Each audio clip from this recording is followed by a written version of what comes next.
মাথাওটি বাজালো।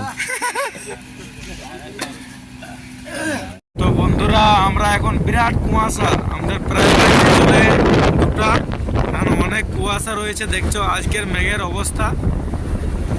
এই যে গাড়ি যাচ্ছে, আমরা চন্দনকিয়ারি পার হয়ে জাস্ট বগলা ঢুকবো এখন। আর একটু ভয়েসটা ম্যানেজ করবে, যেহেতু মুরমি ছিল। দেখো এই করে কাকার অক্সিজেন। আর আমার সঙ্গে রয়েছে কত। Hello guys, on the highway Sajen production. আর এই মাত্র পৌঁছে গেছি আমরা গলগলটাড়ি। গলগলটাড়ি গ্রাম, যারা জানো নাই। তো যে ঠান্ডার মধ্যে আছি, আমার তো অত বড় ইউটিউবার লয়, আর হেডফোনও নাই, কি বলে ওগুলাকে। যে ঠান্ডার মধ্যে আছে, কিছুক্ষণ আগে বৃষ্টি হতেছিল, বুঝতে পারলে।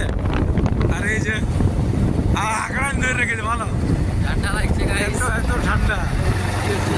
আর মৌসমটা খুব আলাদা আছে। সাজেন তার বাড়ি পৌঁছে হয়েছে।